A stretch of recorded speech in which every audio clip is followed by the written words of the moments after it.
Hello, everyone. It is true that Russia and Ukraine accuse each other of breaking ceasefire terms for protecting energy sites. However, I'd like to point out to everybody that the ceasefire terms have not been made public, and again, there is some question as to whether anything has been agreed to by both sides, because, as we discussed before, all of the ceasefire conversations so far favor Russia heavily. So what is this all about?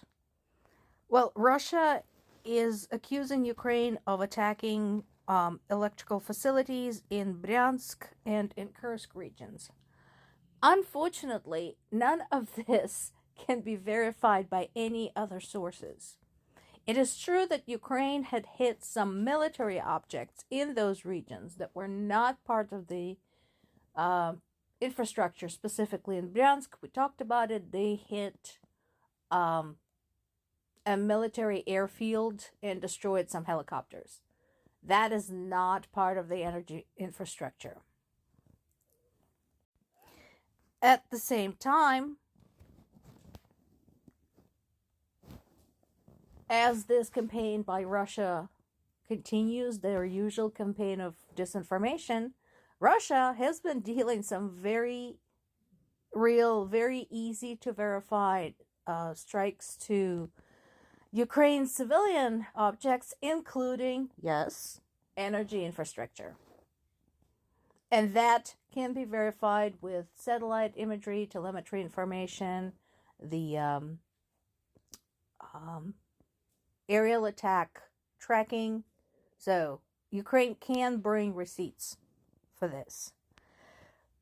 So based on all of this, what we can conclude is the announcement by the current administration that they had reached some kind of an agreement was at least premature.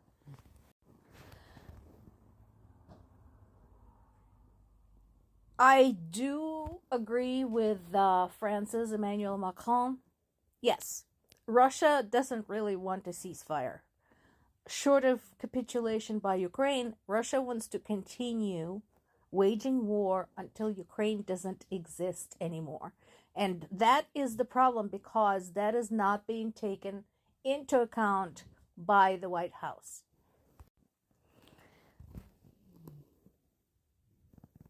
Rightfully, the conversations between the coalition of the willing and Europe continue, because people there understand that the current US administration has basically no clue. And all of their conversations appropriately include Ukrainian delegations, including Zelensky, and so on and so forth. One of the things that's been pointed out was that Russia basically tried to bet while the ball was rolling, trying to impose new conditions, and had not responded to what Ukraine has proposed without adding more. And again, let's think about this rationally if you can. Russia is the aggressor. Why do they get to dictate conditions? Why do they get to add anything onto this? They should be told what they're supposed to do and forced to do so. So, like I said, the Europe is right to prepare. They're right to create their own plans, because this whole ceasefire talk is just crap. Now, what we talked about yesterday, the Black Sea deal, that doesn't exist either. Because, once again, Russia, the aggressor, says they will not agree to anything until the sanctions against them are lifted. It should work the other way around. Sanctions are imposed as a punishment for doing something. They should only be lifted when you stop doing that thing. That's how sanctions work. You haven't stopped doing the thing for which you were punished with sanctions, namely waging the war in Ukraine. So who the hell are you to dictate conditions?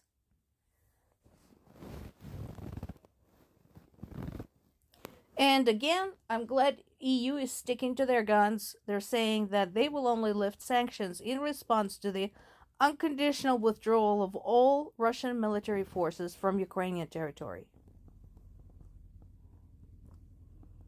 And that is right.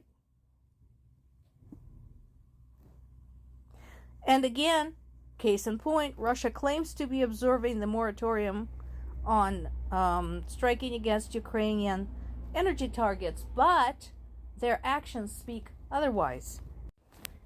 Because there have been extensive Russian drone and missile attacks causing blackouts, hitting energy sites. So what is the point? Again, why are we wasting time on this? More importantly, Russia continues murdering Ukrainian civilians. Just overnight, 4 people were killed and 6 injured across Ukraine. 56 out of 117 incoming drones have been shot down, and 48 others were decoys that caused no damage. Now, we talked about the decoy drones. Basically, they have the same signature. Their intention is to cause the usage of ammo, basically causing you to waste ammo on duds instead of the real thing. There's been a mass drone attack on Kharkiv. Again, how is that an indication of peaceful intentions? And North Korea sent 3,000 more soldiers because apparently they didn't learn their lesson to begin with. And again, remember that thing that Russia said that Ukraine had no right to invite, for example, French troops without asking Russia first. Well, Russia seems to have no problem inviting North Korea without asking anybody. The U.S.-Ukraine minerals deal is bullshit too. Just no. If you look at the terms of the deal, there's everything in it for the U.S. and nothing in it for Ukraine. What Trump wants, he doesn't understand the meaning of aid and supporting your allies. Maybe he should go read the history of American Revolutionary War, in which the French provided massive amounts of aid to the U.S., well, not even U.S. at the same, to the colonies, helping them to win against Britain, and never asked back for it. That's aid. But what Trump basically wants is to have control of the revenues produced by Ukrainian minerals mining and use that as a payment for aid provided since 2022. More Ukrainians have been tried and sentenced for terrorism in Russia. 14 current or former fighters of the Azov Brigade, as well as 9 women and 1 man who worked as cooks or support personnel during the earlier times of war. Basically, the court was a violation of international law, and all of these people were given sentences ranging from 13 to 23 years in prison, basically for defending their country.